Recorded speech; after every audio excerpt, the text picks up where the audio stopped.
Welcome back to my YouTube channel, बच्चों. I'm sure you're all taking very good care of yourself and studying real hard for the forthcoming exams, right?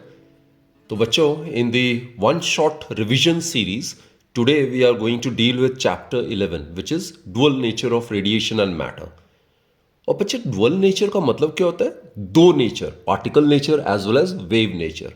तो इसमें basically हमने यही discuss करना है कि light और matter के दो नेचर होता है. They behave both as wave as well as particle. अब बच्चों प्रीवियस सेशन में हमने डिस्कस किया था वेव ऑप्टिक्स में इंटरफेरेंस, डिफ्रैक्शन. ये वो फिनोमेना होता है where the light exhibits wave nature. तो इन फिनोमेना को हम लाइट के वेव नेचर को कंसिडर करते हुए ही हम समझ सकते हैं, राइट?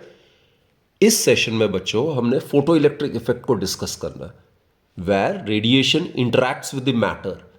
और जब रेडिएशन मैटर के साथ इंटरैक्ट करता है then it has to be explained or it can be explained only with the consideration that light behaves as particle or it exhibits particle nature.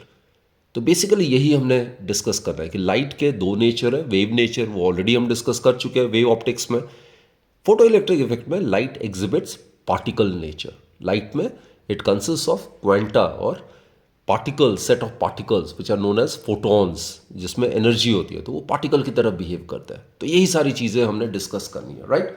तो इसके लिए will start with very very basic concepts. तो सबसे पहले हम discuss करेंगे electron emission के बारे में. बच्चों हमें पता है कि मेटल्स जो होते हैं उसमें खूब सारे फ्री इलेक्ट्रॉन्स होते हैं जो कि नेगेटिवली चार्ज्ड होते हैं, राइट? और यही फ्री इलेक्ट्रॉन्स रिस्पॉन्सिबल होता है electrical conductivity of a metal के लिए, राइट? लेकिन ये जो फ्री इलेक्ट्रॉन्स है अपने आप से ये मेटल सरफेस से एस्केप नहीं कर पाएगा. क्यों, मैं आपको समझाता हूँ. जैसे पॉजिटिव आयन है और ये जैसे फ्री इलेक्ट्रॉन है.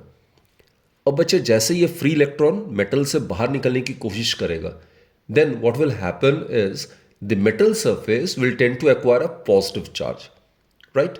मैं दोबारा से रिपीट कर रहा हूं. If an electron attempts to come out of the metal, then what will happen is due to the deficiency of electron the metal surface will acquire positive charge. तो जब metal surface positive charge acquire करेगा तो वो जो electron जो बाहर निकलने की कोशिश करता है उसको पुल बैक करेगा, right? It will pull back the electron to the metallic surface, right? तो जो फ्री इलेक्ट्रॉन है thus is held inside the metal surface by the attractive forces of the ions. तो बच्चों इसका रिजल्ट क्या होता है कि जो इलेक्ट्रॉन होता है they can come out of the metal surface only if it has got sufficient energy to overcome this attractive pull.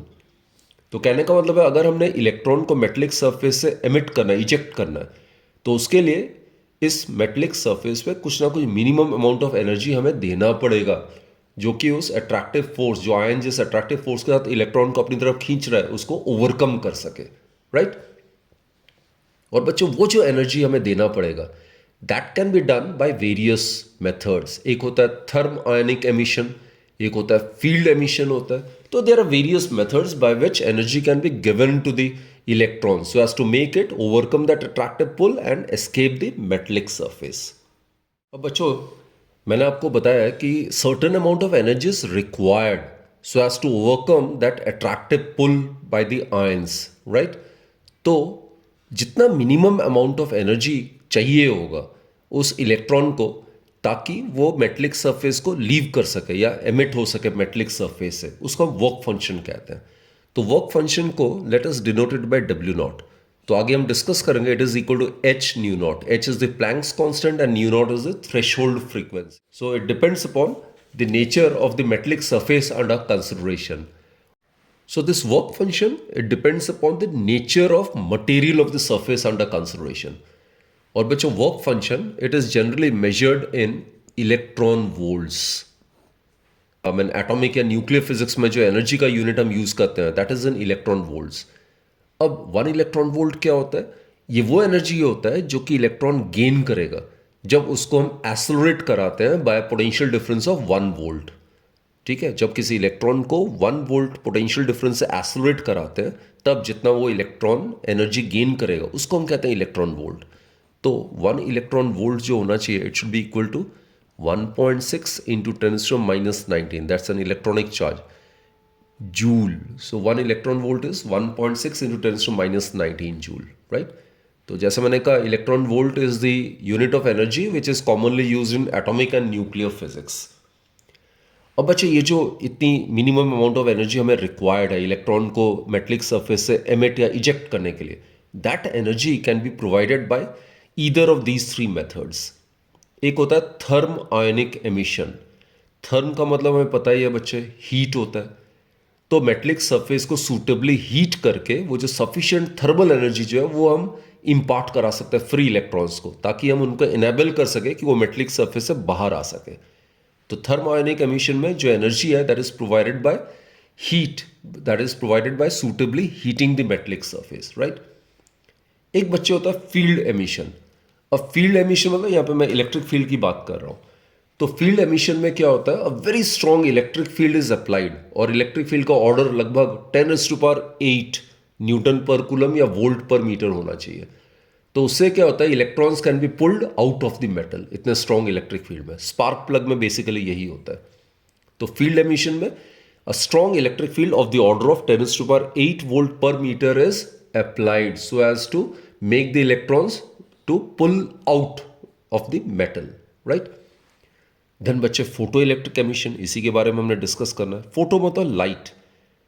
तो लाइट ऑफ सूटेबल फ्रीक्वेंसी को जब किसी मेटलिक सरफेस में इंसिडेंट करते हैं तो भी वो इलेक्ट्रॉन रिक्वायर्ड एनर्जी एब्जॉर्ब करके वो अट्रैक्टिव पुल को ओवरकम करके मेटलिक सरफेस से एमिट हो सकता है, राइट.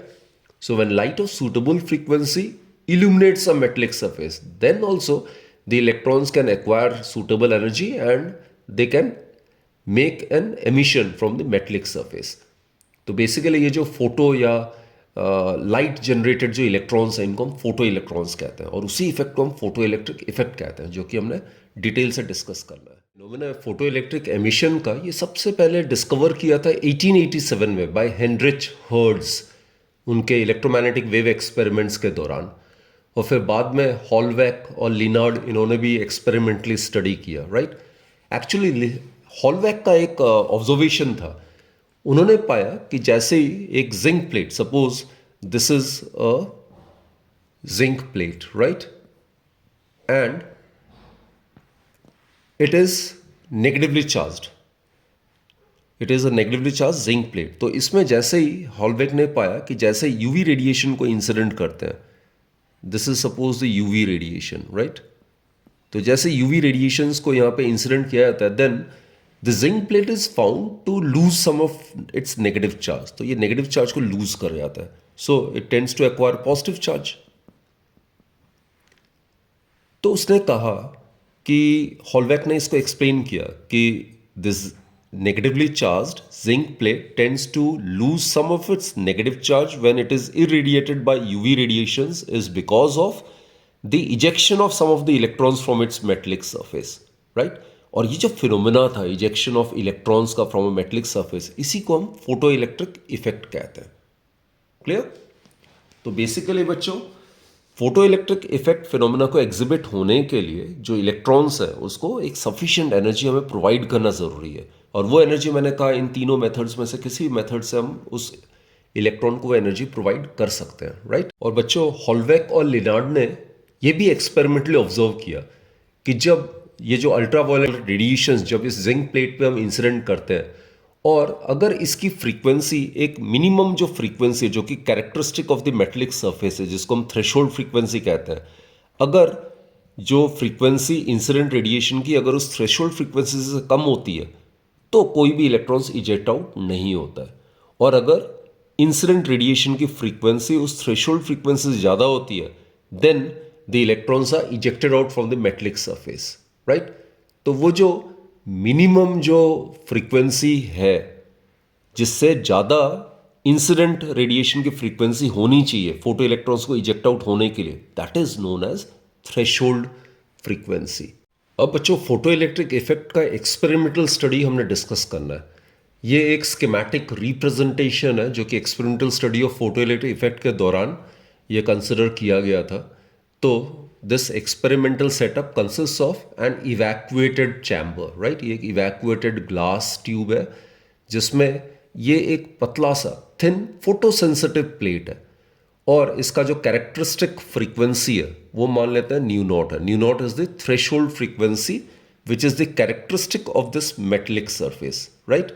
यानी कि जो भी हम फ्रीक्वेंसी, जो भी रेडिएशन को हम यहाँ पे इंसिडेंट करेंगे उसकी फ्रीक्वेंसी, थ्रेशोल्ड फ्रीक्वेंसी ज़्यादा होने के बाद ही इलेक्ट्रॉन्स यहाँ से इजेक्ट आउट होगा।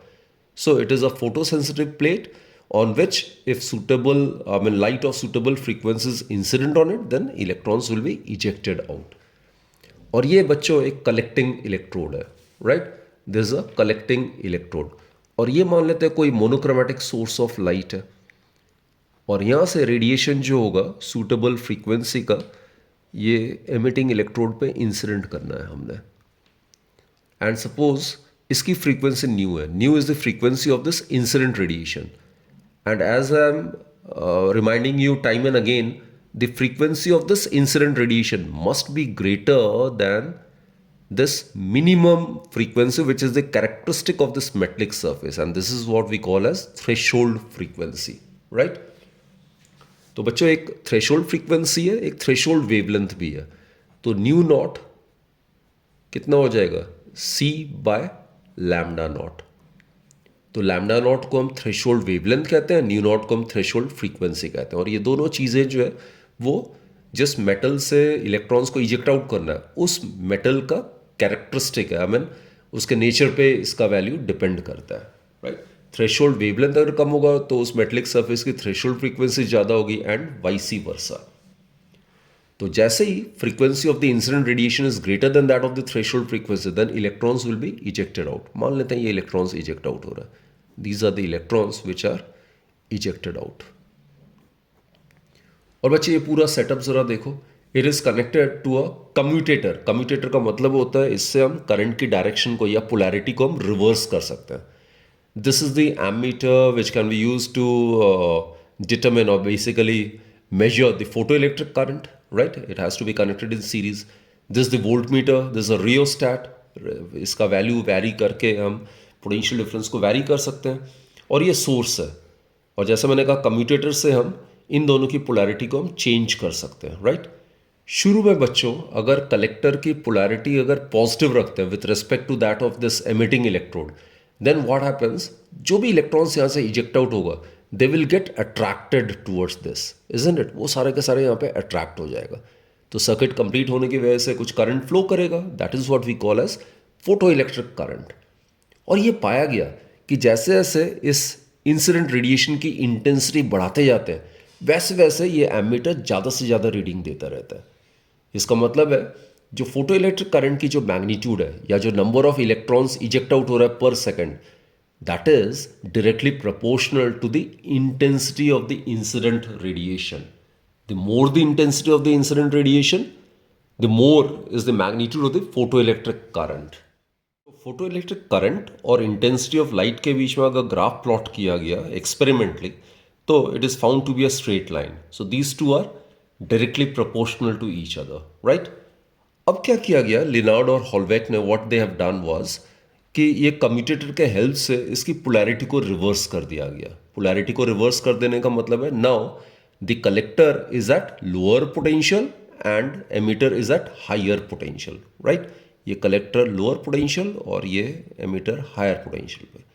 तो नाउ व्हाट हैपेंस इज जब भी रेडिएशन ऑफ सूटेबल फ्रीक्वेंसी को इंसिडेंट किया गया, photo electrons obviously will be ejected out from this metallic surface, right. अब ये इलेक्ट्रॉन नेगेटिवली चार्ज्ड है और ये भी लोअर पोटेंशियल पे with respect to this one which is at higher potential.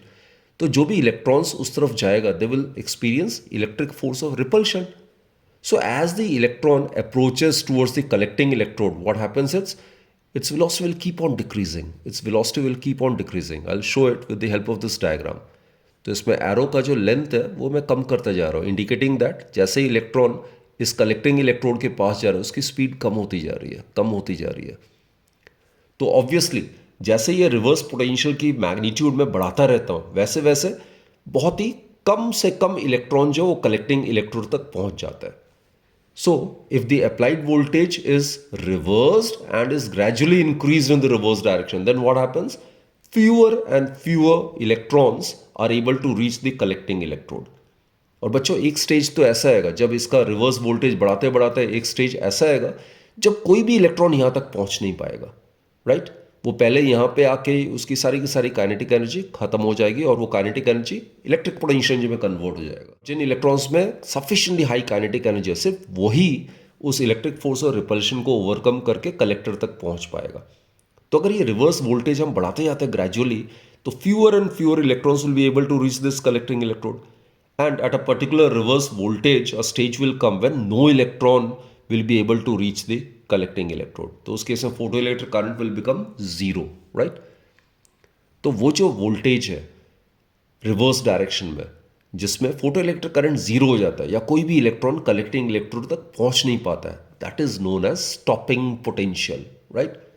तो स्टॉपिंग पोटेंशियल में होता क्या, ये मान लेते हैं स्टॉपिंग पोटेंशियल है, तो यहाँ पे अगर काइनेटिक एनर्जी था, जिस मैक्सिमम काइनेटिक एनर्जी जैसे एमिट हुआ तो वो हाफ mv² है, तो यहाँ पे आते थे वो काइनेटिक एनर्जी कन्वर्ट हो जाएगा इलेक्ट्रिक पोटेंशियल एनर्जी में। So at this point, at the stopping potential, the work done by the stopping potential is equal to the kinetic energy of the electrons with which it is ejected out. So this is the expression basically. This is the work done by the stopping potential, right? तो ये हो जाएगा half mv² के equal. This is the kinetic energy with which the electrons are ejected out. So basically बच्चों जो stopping potential है, it gives the measure of the maximum kinetic energy with which the electrons are ejected out. So that's a very very important statement. अगर बच्चों ज़्यादा stopping potential apply करने की ज़रूरत पड़ रही है फोटोइलेक्ट्रिक करंट को ज़ीरो बनाने के लिए या इलेक्ट्रॉन्स को यहाँ से पहुँचने से रोकने के लिए, तो इसका मतलब ये हुआ कि इलेक्ट्रॉन्स जो है जब इजेक्ट आउट हुआ वो बहुत ज़्यादा काइनेटिक एनर्जी पॉजेस कर रहा है। और इसके ऑपोजिट, इसके विपरीत, अगर हमें कम स्टॉपिंग पोटेंशियल पे ही हम फोटोइलेक्ट्रिक करंट को जीरो कर पा रहे हैं, इसका मतलब है the kinetic energy with which the electrons are ejected out is quite less, right? It is having a small value. So point to be noted is that the stopping potential, it gives the measure of the kinetic energy with which the photoelectrons are ejected out. Experimental study के दौरान जो potential का effect on photoelectric current, that was also studied, and then the effect of frequency of incident radiation on the stopping potential, that was also studied, right? So we will discuss all of them graphically and then try to find out the conclusion which collectively are known as laws of photoelectric effect. Experimentally तो हमने already discuss किया हुआ है कि जैसे radiation of suitable frequency को हम incident करते हैं मेटलिक सरफेस पे, then photo electrons are ejected out. और ये जो रेडिएशन की सूटेबल फ्रीक्वेंसी है वो क्या होती है, new, which should be greater than new not, right? अब ये न्यू नॉट क्या होता है, it is the threshold frequency. इसको ग्राफिकली हम डिस्कस करते हैं। तो स्टॉपिंग पोटेंशियल और फ्रीक्वेंसी ऑफ इंसिडेंट रेडिएशन के बीच में ग्राफ प्लॉट करोगे, it will B like this. ये ग्राफ का नेचर ऐसे कहाँ से आया, तो ये भी हम मैथमेटिकली डिस्कस करेंगे। So this is a graph basically, right? और ये जो पॉइंट है, this is nu naught, this is what we call as threshold frequency. बच्चे अभी हमने पढ़ा था कि जैसे ही कुछ स्टॉपिंग पोटेंशियल होता है जिसपे कि हम फोटोइलेक्ट्रिक करंट को जीरो कर सकते हैं। So some stopping potential has to be applied so as to make the photoelectric current zero, right? That's the first point. और दूसरा, ये जो स्टॉपिंग पोटेंशियल है that basically decreases with the decrease in the frequency of the incident radiation. जैसे जैसे frequency of the incident radiation कम होता जाएगा, स्टॉपिंग पोटेंशियल कम होता जाएगा, राइट? तो जितनी अभी हमने डिस्कस किया था कि stopping potential gives the measure of the kinetic energy with which the electrons are ejected out. अब जितनी ज़्यादा एनर्जी का रेडिएशन इंसिडेंट करेंगे उतनी ज़्यादा काइनेटिक एनर्जी के साथ इजेक्ट आउट होगा, और जितनी ज़्यादा काइनेटिक एनर्जी के साथ इजेक्ट आउट होगा उतनी ज़्यादा स्टॉपिंग पोटेंशियल में अप्लाई करने की जरूरत पड़ेगी फोटोइलेक्ट्रिक करंट को जीरो करने के लिए। सो बेसिकली स्टॉपिंग पोटेंशियल जो होता है it decreases with the decrease in the frequency of the incident radiation, right? और बच्चों थ्रेशोल्ड फ्रीक्वेंसी क्या होता है, ये वो मिनिमम फ्रीक्वेंसी होता है इंसिडेंट रेडिएशन का एट विच फोटोइलेक्ट्रिक करंट जो है वो it become zero even when no stopping potential is applied. तो अगर हम चाहते हैं कि स्टॉपिंग पोटेंशियल अप्लाई किए बगैर ही फोटोइलेक्ट्रिक करंट को जीरो करना है, तो जो इंसिडेंट रेडिएशन है उसकी फ्रीक्वेंसी को आप थ्रेशोल्ड फ्रीक्वेंसी के बराबर कर दो या उससे कम कर दो, तो फोटोइलेक्ट्रिक करंट वैसे भी जीरो हो जाएगा, उसमें स्टॉपिंग पोटेंशियल की जरूरत ही नहीं है। तो उस तरीके से हम डिफाइन कर सकते हैं। तो थ्रेशोल्ड फ्रीक्वेंसी वो मिनिमम फ्रीक्वेंसी है इंसिडेंट रेडिएशन का at which photo electric current become zero even when no stopping potential is applied, right. तो ये स्टॉपिंग पोटेंशियल और फ्रीक्वेंसी के बीच में ग्राफ प्लॉट करते हैं। It should B a straight line, और ये जो फ्रीक्वेंसी वाले एक्सिस पे जो इंटरसेक्ट कर रहा है ये line, this will give you the value of the threshold frequency. As I have told you, this is the characteristic of the metallic surface under consideration, right. तो ये उस मेटलिक सरफेस जहाँ से इलेक्ट्रॉन्स इजेक्ट आउट होगा उसके nature पे depend करता है। दूसरा बच्चों, ये भी हमने डिस्कस किया था एक्सपेरिमेंटली कि जैसे जैसे हम जो रेडिएशन इंसिडेंट करते हैं मेटलिक सरफेस पे उसकी इंटेंसिटी हम बढ़ाते जाते हैं, वैसे वैसे एमीटर भी ज़्यादा से ज़्यादा डिफ्लेक्शन देता जाता है। तो magnitude of the photo electric current या जो number of photoelectrons eject out हो रहा है per second, that is directly proportional to the intensity of the incident radiation. तो इसके बीच में graph, this has already been discussed, it will be a straight line equally inclined. So ये दोनों linearly dependent और डायरेक्टली प्रोपोर्शनल है, right. तो हमने effect of potential on photo electric current को स्टडी करना है। तो ये एक्सपेरिमेंटली पाया गया कि अगर हम frequency of the incident radiations को कांस्टेंट मानते हैं, मान लेते हैं अलग अलग इंटेंसिटी के रेडिएशन को हम इंसिडेंट कर रहे हैं किसी भी मेटलिक सरफेस के और उनके इंटेंसिटीज अलग अलग है, राइट। तो उस केस में फोटो इलेक्ट्रिक करंट और ये जो रिटार्डिंग या कलेक्टर प्लेट पोटेंशियल के बीच अगर ग्राफ प्लॉट करते हैं, then graph obtained is like this. ये हो जाएगा आपका stopping potential V naught, obviously negative direction में, राइट। तो बेसिकली क्या होता है, जैसे ही हम पोटेंशियल को बढ़ाते रहते हैं तो करंट भी बढ़ता रहता है, करंट भी बढ़ता रहता है। तो जब सारे के सारे इलेक्ट्रॉन्स जो इजेक्ट आउट हो रहा है and that is collected by the collecting electrode, then the current becomes maximum या ये सैचुरेट हो जाता है। तो इसी करंट को हम सैचुरेशन करंट कहते हैं। Now look, this current has become maximum, so now it is almost parallel to the horizontal axis, right. तो ये मान लेते हैं इंटेंसिटी ऑफ रेडिएशन इस केस में I1 है, right. This is the intensity of radiation 1। अब दूसरे रेडिएशन जिसकी इंटेंसिटी थोड़ी सी हाइयर है और कांस्टेंट फ्रीक्वेंसी, उसके लिए अगर ग्राफ प्लॉट करते हैं, then the graph comes out to be like this. इसमें भी nature of the graph same ही है, लेकिन इसमें सैचुरेशन करंट थोड़ा ज्यादा होगा। This is I2, intensity I2 is greater than I1। और अगर थर्ड रेडिएशन लेते हैं जिसकी इंटेंसिटी I2 से भी ज़्यादा है लेकिन फ्रीक्वेंसी सेम है, तो उस केस में again the stopping potential is found to be same, nature of the graph is same, लेकिन इसका जो सैचुरेशन करंट है ये थोड़ा सा और हाइयर होगा as compare to the graph corresponding to the intensity of I2। So it will be I3 is greater than I2 is greater than I1, right. ये बेसिकली इंटेंसिटी हमने लिया हुआ है, दिस इज इंटेंसिटी। तो बच्चों आप देख ही रहे हो, तो जो magnitude of photo electric current है ये किस पे निर्भर कर रहा है, ये इंटेंसिटी पे डिपेंड कर रहा है। इंटेंसिटी अगर ज़्यादा है, रेडिएशन की इंटेंसिटी अगर ज़्यादा है, तो उस केस में magnitude of photo electric current would be large, right. Intensity of incident radiation अगर कम है तो करस्पॉन्डिंगली फोटो इलेक्ट्रिक करंट की मैग्नीट्यूड भी कम है।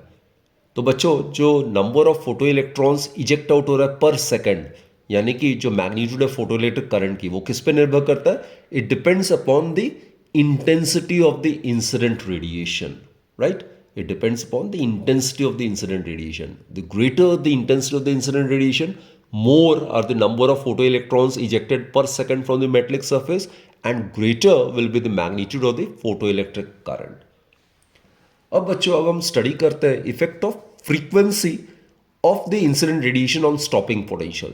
Now what we do is basically यहाँ पे हम इंटेंसिटी को कांस्टेंट मानते हैं। इंटेंसिटी आई लिया हुआ है, तो ये मान लेते हैं इंटेंसिटी ऑफ डिफरेंट रेडिएशन है and suppose it is constant. और जो इंसिडेंट रेडिएशन उसकी अलग अलग फ्रीक्वेंसी है, तो उस केस में बच्चों ऐसे ग्राफ आता है लाइक दिस। नीचे तो सेम ही रहेगा, ये सैचुरेशन करंट ऑब्टेन कर लिया। ये मान लेते हैं इसकी फ्रीक्वेंसी ν1 है, right. So this is the stopping potential corresponding to ν1, so it can be written as -V01। This is in the negative direction obviously. अब कोई और रेडिएशन लेते हैं जिसकी फ्रीक्वेंसी थोड़ी सी ज़्यादा है, तो the graph obtained is like this. Saturation current सभी का सेम ही आ रहा है क्योंकि इंटेंसिटी कांस्टेंट है। So this is for ν2. तो फ्रीक्वेंसी जैसे जैसे बढ़ता जा रहा है वैसे वैसे स्टॉपिंग पोटेंशियल भी बढ़ता जा रहा है. This can be considered to be V02, right? And for the third frequency, third radiation having frequency ν3, the graph obtained is like this. So this is for ν3. So here ν3 is greater than ν2 is greater than ν1, while intensity of all the three radiations are constant. तो corresponding to ν3 जो कि maximum है, stopping potential is also found to be maximum in magnitude, right? तो बच्चों जैसे मैंने पहले ही कहा था कि जो स्टॉपिंग पोटेंशियल है it gives the measure of the maximum kinetic energy with which the electrons are ejected out. तो ν3 लार्जेस्ट फ्रीक्वेंसी ऑफ रेडिएशन के करस्पॉन्डिंग स्टॉपिंग पोटेंशियल भी मैक्सिमम आया. तो कहने का मतलब है आप इसको सेफली ऐसे कंक्लूड कर सकते हो कि जिस मैक्सिमम काइनेटिक एनर्जी से इलेक्ट्रॉन्स इजेक्ट आउट होता है that depends upon the frequency of the incident radiation, right? So again, I'm making a summary of these graphs which are very, very important. Basically, these are known as the laws of photoelectric effect. तो बच्चे यहाँ पे आप देख रहे हो frequency को constant रख के अलग अलग इंटेंसिटी के रेडिएशन के केस में हमने स्टडी किया ये ग्राफिकल वेरिएशन कैसे आता है. और यहाँ पे इंटेंसिटी सेम है, रेडिएशन की फ्रीक्वेंसी अलग अलग है. तो हमने दोनों से क्या पाया कि जो मैग्नीट्यूड है फोटोइलेक्ट्रिक करंट का वो सिर्फ इंटेंसिटी पे डिपेंड करता है, फ्रीक्वेंसी पे डिपेंड नहीं करता है. अलग अलग फ्रीक्वेंसी है लेकिन magnitude of photoelectric current same है. तो जो मैग्नीट्यूड ऑफ फोटोइलेक्ट्रिक करंट है वो सिर्फ और सिर्फ intensity of the incident radiation पे डिपेंड करता है, ना कि फ्रीक्वेंसी पे. और उसके आगे हमने क्या और डिस्कस किया, जिस मैक्सिमम काइनेटिक एनर्जी से इलेक्ट्रॉन्स इजेक्ट आउट हो रहा है वो सिर्फ और सिर्फ फ्रीक्वेंसी पर निर्भर करता है, वो इंटेंसिटी पर निर्भर नहीं करता है. या इंटेंसिटी अलग अलग है लेकिन स्टॉपिंग पोटेंशियल सेम है, यानी कि काइनेटिक एनर्जी कांस्टेंट है, सेम है. तो kinetic energy with which the photo electrons are ejected out it is independent of the intensity of the incident radiation. It only depends upon the frequency of the incident radiation, right? So basically these points are known as the laws of photo electric effect. इसमें एक और चीज़ है बच्चों, ये वाला point हमने discuss नहीं किया. फोटो इलेक्ट्रिक इफेक्ट जो होता है वो इंस्टेंटेनियस प्रोसेस होता है, यानी कि in a sense there is no time lag between the incidence of photon and the ejection of photoelectron. A photon जो होता है that's the constituent particle of a radiation basically. जो radiation है it is assumed, इसके particle nature को समझने के लिए it is assumed to consist of quanta particle packets of energy, right? तो उसको हम फोटोन कहते हैं. तो photo electric effect is an instantaneous process का मतलब है जैसे ही रेडिएशन ऑफ सूटेबल फ्रीक्वेंसी को मेटलिक सरफेस से इंसिडेंट करते हैं उसी वक्त फोटो इलेक्ट्रॉन्स इजेक्ट आउट होता है. तो बेसिकली जो टाइम लैग होता है between the incidence of photons and the ejection of photo electrons वो लगभग 10⁻⁹ सेकेंड्स होता है, जो कि ऑलमोस्ट नेग्लिजिबल है. इसलिए इस प्रोसेस को हम इंस्टेंटेनियस प्रोसेस भी कहते हैं.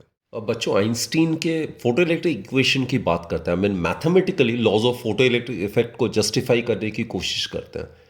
तो आइंस्टीन ने फोटो इलेक्ट्रिक इफेक्ट को समझाया था by considering the particle nature of radiation. और जैसे हमने पहले भी डिस्कस किया है, radiation has got both wave nature as well as particle nature. Wave nature of radiation से आप फिनोमेना जैसे कि इंटरफेरेंस, डिफ्रैक्शन, पोलराइजेशन उन सबको समझ सकते हैं. और फोटो इलेक्ट्रिक इफेक्ट जिसमें रेडिएशन मैटर के साथ इंटरेक्ट कर रहा है उसके लिए आपको रेडिएशन के पार्टिकल नेचर को कंसिडर करना पड़ेगा, राइट? तो photo electric effect can be explained on the basis of particle nature of radiation. तो बच्चे रेडिएशन जो होता है ना इट कंटेन्स, जैसे मैंने कहा, it contains packets of energy. और वो जो पार्टिकल्स होते हैं जिनमें एनर्जी होता है that is known as photon.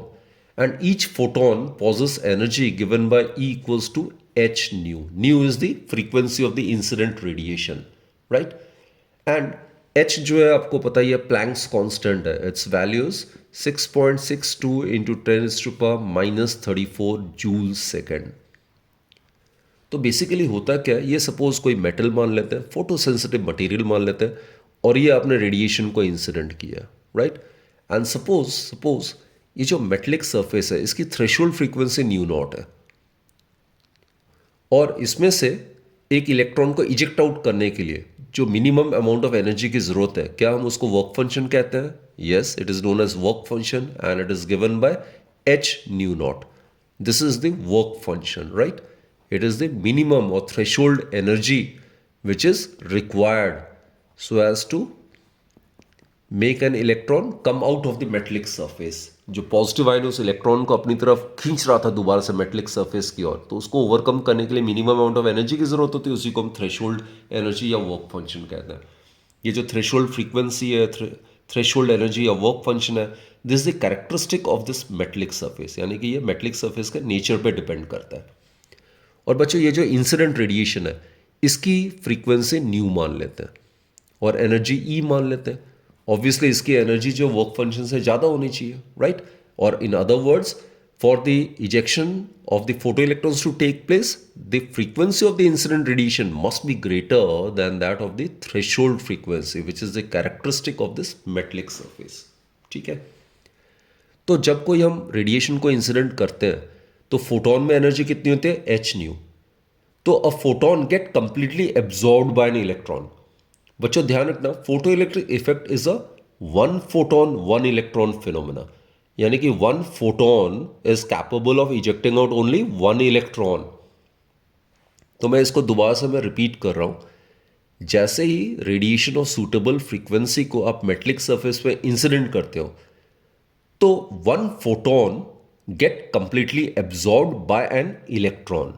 तो फोटोन की जो एनर्जी है एच न्यू, वो सारा का सारा इलेक्ट्रॉन में आ जाता है. अब ये इलेक्ट्रॉन जो है, इसमें से इसको एनर्जी एच न्यू मिल गया. इसमें से कुछ एनर्जी जो है, इसमें से a part of this energy absorb by an electron, right, that is used up as work function. ये वर्क फंक्शन क्या करेगा? इस इलेक्ट्रॉन को सरफेस तक ले आएगा. और बाकी जो एनर्जी बच गया, एच न्यू में से डब्ल्यू नॉट कंज्यूम हो गया. बाकी कितना बचा? एच न्यू में से डब्ल्यू नॉट जब चला गया तो इतना बच गया. This energy becomes available to the electron in the form of kinetic energy, जिसकी वजह से इलेक्ट्रॉन जो वो मेटलिक सरफेस को लीव कर सकता है, right? So it is half m v square. So as per conservation of energy, h nu minus डब्ल्यू नॉट कितना होना चाहिए? हाफ एम वी स्क्वायर होना चाहिए, right? Again I am repeating बच्चों, an electron after absorbing a photon will gain this much energy, h nu. Out of this energy, a part of it will be used up as work function, and the remaining one, that is h nu minus w naught, it will become available to the ejected electron in the form of its kinetic energy. So this is the equation basically. H nu minus w naught is equal to half mv square. अब बच्चों, ये work function जो है, इसकी जगह मैं H nu not लिख सकता हूँ.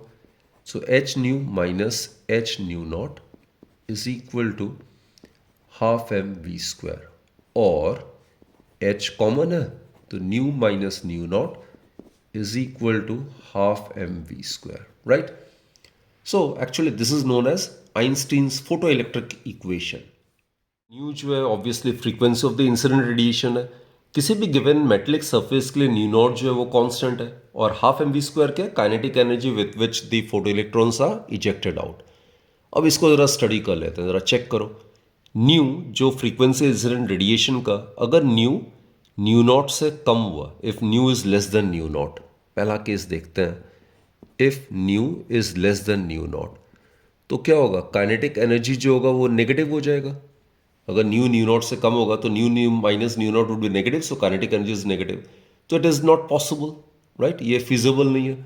तो इसका मतलब है इस केस में photoelectrons will not be ejected out, right? दूसरा केस कर लेते हैं.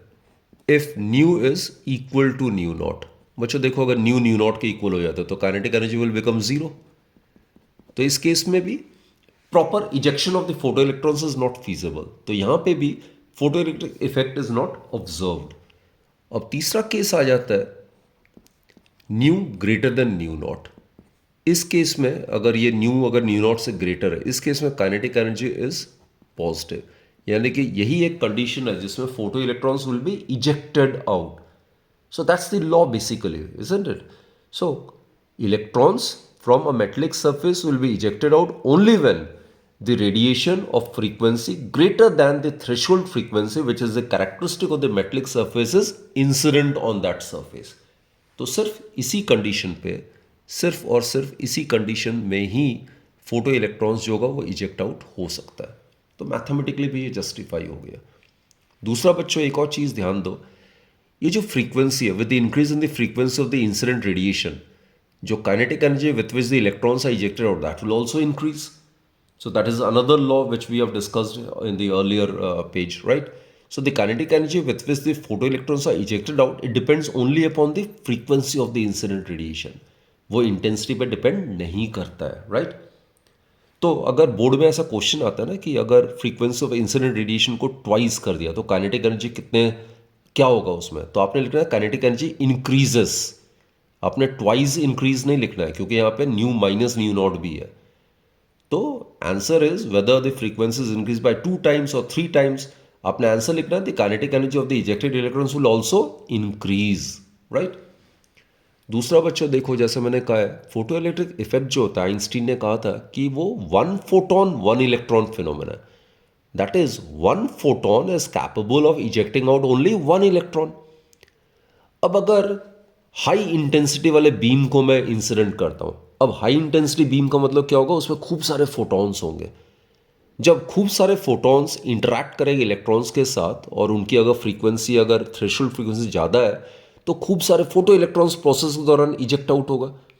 और जितने ज़्यादा इलेक्ट्रॉन्स इजेक्ट आउट होगा पर सेकंड, इसका मतलब फोटो इलेक्ट्रिक करंट की मैग्नीट्यूड भी उतनी ही ज़्यादा होगी. तो we can safely conclude that जो number of photoelectrons ejected है पर सेकंड, या जो magnitude of photo electric current है, that is directly proportional to the intensity of the incident radiation and is independent of the frequency. तो जो magnitude of photo electric current है वो frequency पर निर्भर नहीं करती है, वो सिर्फ इस बात पर निर्भर करती है कि जो रेडिएशन आपने इंसिडेंट किया उसकी इंटेंसिटी कितनी है, उसमें कितने फोटॉन्स हैं. The greater the number of photons, the greater will be the photo electrons ejected out per second from the metallic surface, right? So this was about the Einstein's photoelectric equation. अब बच्चों Planck's constant का value भी हम experimentally determine कर सकते हैं, और उसमें जो स्टॉपिंग पोटेंशियल है और फ्रीक्वेंसी है उसके बीच में भी रिलेशनशिप हम आराम से निकाल के we can plot an appropriate graph. तो वो भी हम डिस्कस कर लेते हैं. देखो, वी ऑल्सो नो दैट, ये भी एक इक्वेशन अभी अभी हमने स्टडी किया था, e v naught is equal to half m v square. ये एक्सपेरिमेंटल स्टडी में हमने डिस्कस किया था कि stopping potential that gives the measure of the maximum kinetic energy with which the electrons are ejected out, right? तो इन दोनों equations को अगर मैं इक्वेट करता हूं, so what I get is h nu minus h nu naught is equal to e v naught, right? या इसको टर्म्स को थोड़ा मैं अरेंज अगर करूं तो I can write it like this, e v naught is equal to h nu minus h nu naught, और v naught, ये स्टॉपिंग पोटेंशियल है, is equal to h by e. H भी कांस्टेंट है, e electronic charge वो भी constant है. New जो है वो अलग अलग रेडिएशन के अलग अलग फ्रीक्वेंसी हो सकते हैं, तो frequency this the frequency of the incident radiation minus h nu naught divided by E. So this is again constant. ये थ्रेशोल्ड फ्रीक्वेंसी है which for a given metallic surface is always constant. तो बच्चों इनके बीच में हमने graph plot करना है, stopping potential और फ्रीक्वेंसी के बीच में. तो ग्राफ कैसे आता है ज़रा चेक कर लो. सपोज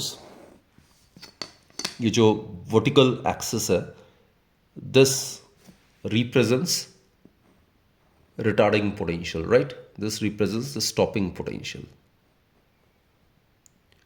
और जो हॉरिजॉन्टल एक्सिस है वो फ्रीक्वेंसी को रिप्रेजेंट कर रहा है. अब बच्चों देखो, this equation is in the standard form of a straight line, right? This is the standard equation of a straight line. Y equals to mx plus c. m slope होता है, c is the intercept on the y axis. अब देखो y axis को मैंने denote किया v not से, x axis को denote किया फ्रीक्वेंसी से. तो क्या आ रहा है, इसका स्लोप क्या आ रहा है, पॉजिटिव आ रहा है स्लोप. और intercept on the y axis क्या आ रहा है, minus h nu naught by e. तो ऑरिजिन से नीचे की तरफ ये स्ट्रेट लाइन होगा और यहाँ कहीं इंटरसेप्ट करना चाहिए. तो ग्राफ अगर हम प्लॉट करते हैं, it should be somewhat like this. और हमने अभी डिस्कस किया था ये वाला जो पॉइंट है इसको हम कहते हैं थ्रेशोल्ड फ्रीक्वेंसी, और यहाँ से लेके यहाँ तक, ऑरिजिन से लेके यहाँ तक जहाँ पे ये लाइन इंटरसेक्ट कर रहा है, ये जो वैल्यू है इसका, this is in magnitude h nu naught divided by e. And बच्चों this a straight line as per this equation. What is the slope of this particular graph? It is equal to slope of this graph m. क्या करोगे, दोनों compare करो तो क्या आएगा, h/e। तो बच्चे प्लैंक्स कांस्टेंट का वैल्यू क्या हो जाएगा, slope of this graph multiplied by the electronic charge, that will give you the value of Planck's constant. तो बच्चों वी नॉट स्टॉपिंग पोटेंशियल और frequency of the incident radiation के बीच में ग्राफ प्लॉट करो फर्स्ट क्वाड्रेंट में, सो it will B like this. और ये वाला जिस पॉइंट पे इंटरसेक्ट कर रहा है फ्रीक्वेंसी वाले एक्सिस पे, so that will give us threshold frequency, right. हम समराइज कर लेते हैं photon picture of electromagnetic radiation को। जैसे मैंने कहा है, आइंस्टीन ने फोटोइलेक्ट्रिक इफेक्ट को समझाया by considering the particle nature of radiation, right. तो जैसे रेडिएशन मैटर के साथ इंटरैक्ट करता है, तो रेडिएशन कैसे बिहेव करता है, radiation behaves as if it is made up of particles which are known as photons. हर फोटोन में बच्चों एनर्जी जो होता है that is given by h nu, तो इसको हम एच सी बाय लैम्डा भी लिख सकते हैं, right. So c is the speed of the light, and then हर फोटोन में जैसे मैंने कहा एनर्जी एच न्यू होता है, और हर फोटोन की मोमेंटम कितनी होगी, momentum is given by h nu, ये एनर्जी हो गया, divided by c, this is the momentum, right. Energy divided by c, so that's the momentum. C जैसे मैंने कहा it's the speed of light, h is the Planck's constant, nu is the frequency. So momentum is actually energy possessed by photon divided by the speed, right. Then बच्चों all the photons of a light of a particular frequency or a particular wavelength have the same energy। अगर कोई radiation है particular frequency की, उसके अंदर जितने भी photons होंगे सभी सेम एनर्जी पॉजेस करेंगे, और वो एनर्जी ऑलरेडी हमने डिस्कस किया, इट इज एच न्यू और h c by lambda, right. चाहे उन रेडिएशंस की अलग अलग इंटेंसिटी क्यों ना हो, अगर फ्रीक्वेंसी सेम है, पर्टिकुलर फ्रीक्वेंसी का रेडिएशन है, तो हर फोटोन की एनर्जी सेम ही होगी, राइट। तो बेसिकली इंटेंसिटी इंक्रीज करने से क्या होता है, there will be increase in the number of photons per second crossing a given area, right. तो इंटेंसिटी पे निर्भर करता है नंबर ऑफ फोटॉन्स जितना क्रॉस कर रहा है गिवन एरिया को पर सेकेंड, और जितने ज़्यादा फोटॉन्स, जितने ज़्यादा इलेक्ट्रॉन्स के साथ इंटरैक्ट करेगा, उतनी ही ज़्यादा इलेक्ट्रॉन्स इजेक्ट आउट होने की वजह से फोटोइलेक्ट्रिक करंट की मैग्नीट्यूड उतनी ज़्यादा होगी। तो बेसिकली बच्चों फोटोइलेक्ट्रिक करंट इंटेंसिटी पे डिपेंड करता है, और जिस काइनेटिक एनर्जी के साथ फोटो इलेक्ट्रॉन्स इजेक्ट आउट होता है वो frequency of the incident radiation पे निर्भर करता है, राइट। तो फोटोन एनर्जी जो होता है वो इंटेंसिटी ऑफ रेडिएशन के इंडिपेंडेंट होता है। बच्चों फिर जो फोटॉन्स होता है वो इलेक्ट्रिकली न्यूट्रल होता है, इसमें कोई चार्ज नहीं होता है। तो कहने का मतलब है अगर इसको मैं इलेक्ट्रिक फील्ड और मैग्नेटिक फील्ड के इन्फ्लुएंस में अगर ले आता हूँ तो it will remain undeflected. So photons are electrically neutral and hence they are not deflected by either electric field or magnetic field, right? और जैसे मैंने कहा फोटोइलेक्ट्रिक इफेक्ट में क्या होता है, it is a one photon one electron phenomena. तो total energy जो होता है और टोटल मोमेंटम जो होता है वो हमेशा कंजर्व्ड होता है, राइट। और one electron one photon one electron phenomena का मतलब जैसे मैंने समझाया, one photon is capable of ejecting out only one electron. Einstein's photoelectric equation और फोटोइलेक्ट्रिक इफेक्ट के बारे में हमने डिटेल से सारा कुछ along with all the appropriate relevant graphs हमने डिस्कस कर दिया। Now we will discuss the last topic of this particular chapter which is the wave nature of matter. जो हमने पढ़ा है कि डिफ्रैक्शन इंटरफेरेंस, उसको मैं बार बार कह रहा हूँ, उसको एक्सप्लेन कर सकता हूँ वेव नेचर ऑफ रेडिएशन से, जबकि phenomena of photoelectric effect can be explain only on the basis of particle nature of radiation. अब बच्चे 1924 में डी ब्रॉगली ने सजेस्ट किया था कि रेडिएशन में अगर डुअल नेचर है तो मैटर में भी डुअल नेचर होना चाहिए। अब ये हाइपोथेसिस उसके दिमाग में आया कैसे, तो उसके लिए दो ऑब्जर्वेशंस उसने किए which led to the above statement. तो वो दो ऑब्जर्वेशंस क्या था कि टोटल जो एनर्जी है यूनिवर्स का वो either it is in the form of matter और रेडिएशन। बच्चों मैं दोबारा से रिपीट कर रहा हूँ, इस पूरे ब्रह्मांड में, इस पूरे यूनिवर्स में जो टोटल एनर्जी है दैट इज या तो प्रेजेंट है वो किस फॉर्म में, मैटर के फॉर्म में, या प्रेजेंट है रेडिएशन के फॉर्म में, ठीक है। Total energy it's present either in the form of matter और रेडिएशन। दूसरा, हमारा जो नेचर है इट लव्स सिमेट्री। तो कहने का मतलब है अगर रेडिएशन में अगर डुअल नेचर है, if radiation possess dual nature, तो इसका मतलब है मैटर में भी डुअल नेचर होना चाहिए, टोटल एनर्जी पूरे सृष्टि का मैटर और रेडिएशन के फॉर्म में, तो रेडिएशन में अगर डुअल नेचर है तो मैटर में भी डुअल नेचर होना चाहिए। सो वेव्स जो है they are associated with every moving particle. कोई भी बॉडी अगर मूव कर रहा है तो waves must be associated with it, और उसको मैटर वेव्स कहते हैं या डी ब्रॉगली वेव्स कहते हैं, राइट। तो वो जो मैटर वेव्स जो है किसी मूविंग बॉडी से एसोसिएटेड, उसकी जो वेवलेंथ है उसको हम डी ब्रॉगली वेवलेंथ कहते हैं। जैसे हम फोटोन का केस लेते हैं, अभी हमने डिस्कस किया था energy positive by photon it's given by h nu, isn't it? Nu is the frequency of the radiation. अब बच्चों जो रिलेटिविस्टिक एनर्जी होती है किसी पार्टिकल का, that is given by this beyond this derivation is beyond the scope of a syllabus, वो आप higher classes में करोगे, but it is given bye, ये मैं क्या लिख रहा हूँ, relativistic energy of a particle. Relativistic means we are dealing with a particle which is moving with a speed comparable to the speed of light, उसकी जो एनर्जी है that is given by m naught square c4 plus p square c square। m naught जो वो rest mass of the particle है, c is the speed of light, speed of light in air or vacuum that's considered to be 3 into 10 to 8 meter per second, right। अब for a photon, हम photon की बात कर रहे हैं, photon का बच्चों जो रेस्ट मास होता है दैट इज 0, राइट। तो फोटोन के केस में जो एनर्जी होगा in terms of momentum and speed that can also be written as square root of p square c square, so it will become p c. So from 1 and 2 इन दोनों को हम equate करके what we get is p c is equal to h nu, और nu क्या होता है, सी by lambda होता है। देयरफॉर जो वेवलेंथ है, इसको थोड़ा टर्म्स को रीअरेंज करो, c c will get cancel, so we get h by p. So if a body suppose of mass m is moving with velocity v, then wave will be associated with it, उसको हम matter wave कहते हैं। और इसकी wavelength अगर lambda है then the de Broglie wavelength, जिसको matter wave के वेवलेंथ को डी ब्रॉगली वेवलेंथ भी कहते हैं, it is given by h by m v. So this is known as de Broglie's wavelength, right? So basically बच्चों for a body of mass m moving with velocity v, lambda is given by h by mv। अब इसको थोड़ा हम discuss भी कर सकते हैं। अगर हम relativistic variation mass of a body को कंसिडर करते हैं, कोई बॉडी अगर स्पीड ऑफ लाइट के कंपेरेबल अगर जा रहा है तो relativistic variation in mass of a body को हम ऐसे लिखते हैं, m is equal to m naught divided by square root of 1 minus v square by c square. तो ये rest mass of the body है, और ये जब बॉडी वेलोसिटी v से जा रहा है तब उसका मास m है, राइट।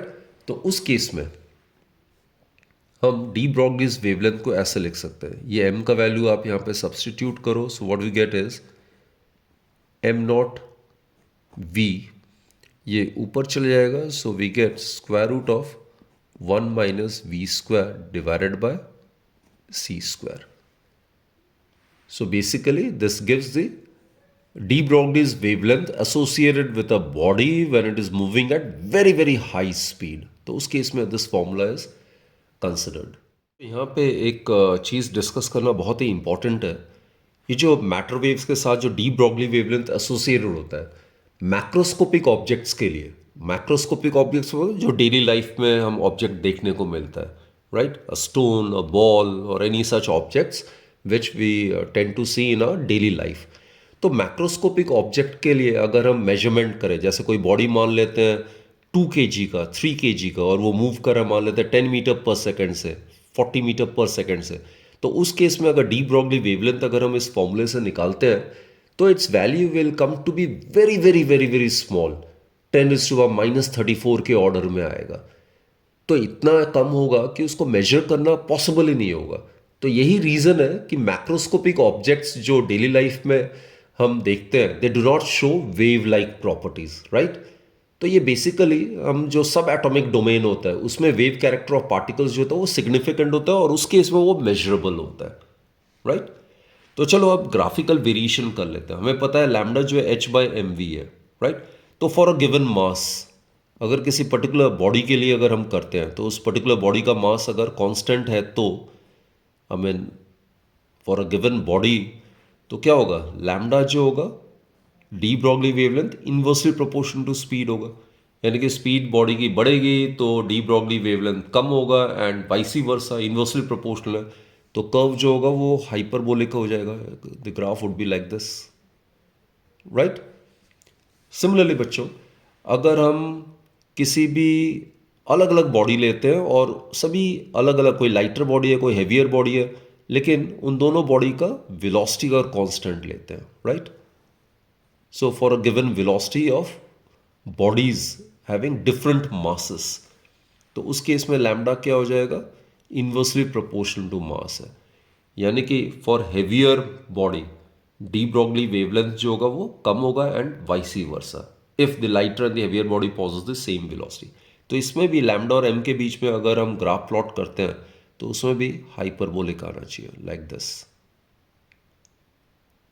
बच्चों लास्ट टॉपिक में हम देखते हैं कि किसी इलेक्ट्रॉन को जब पोटेंशियल डिफरेंस V से हम एसोलेट कराते हैं तो उस इलेक्ट्रॉन से एसोसिएटेड कितना डी ब्रॉगलीज वेवलेंथ होगा, राइट। इलेक्ट्रॉन को अगर पोटेंशियल डिफरेंस V से एसोलेट कर रहे हैं then this will be the equation EV equals to half mv², this is the potential energy and this is the kinetic energy, right. And इसी को terms को अरेंज करो तो velocity would be given by square root of twice EV/m, this is the accelerating potential difference. तो बच्चों de Broglie's wavelength जो होता है lambda, it is equal to h/mv, right? So we can substitute this velocity of v over here. So what we get is lambda, it is equal to h divided by m, v के जगह value substitute करते हैं, so it is twice e potential difference और ये ऊपर square root of m ये आ जाएगा। तो फर्दर इसको अगर टर्म्स को अगर अरेंज करते हैं we get h divided by square root of twice MEV. This is the oscillating potential difference. So this is the expression basically. अब यहाँ पे बच्चों ये जो टर्म है ये कांस्टेंट है, h का वैल्यू कांस्टेंट है 6.6 into 10⁻34 joule second. This is mass of an electron, हम इलेक्ट्रॉन का केस ले रहे हैं, दैट इज 9.1 इंटू 10⁻31 kg। ये इलेक्ट्रॉनिक चार्ज है 1.6 इंटू 10⁻19। तो ये जो वैल्यू है ना दिस वन, ये for an electron it is constant. तो ये वैल्यू अगर आप सॉल्व करोगे it will come out to be 12.27 angstrom. Angstrom is 1 angstrom is 10⁻10 metre divided by root v। तो इस एक्सप्रेशन का सिग्निफिकेंस ये होगा कि अगर एग्जाम में ऐसे आता है कि इलेक्ट्रॉन को अगर 100 वोल्ट से अगर एसोलेट करा रहे हैं तो उससे एसोसिएटेड कितना डी ब्रॉगली वेवलेंथ होगा, तो ये आ जाएगा डायरेक्टली। आप ये फॉर्मूला यूज कर सकते हो 12.27 angstrom divided by root 100। So root 100 will give us 10. So de Broglie's wavelength would be 1.227 angstrom, right?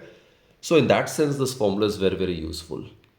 चलो बच्चे, that's it. ये पूरा टॉपिक चैप्टर 11 में हमने पूरा कंप्लीट कर लिया एंड थरोली इसको आप लोग भी रिवाइज करो, get fully benefited from this one shot revision series. And as usual, again, I'm wishing you all the very best for your forthcoming exams, and don't forget to take very good care of yourself, right? Keep watching my videos.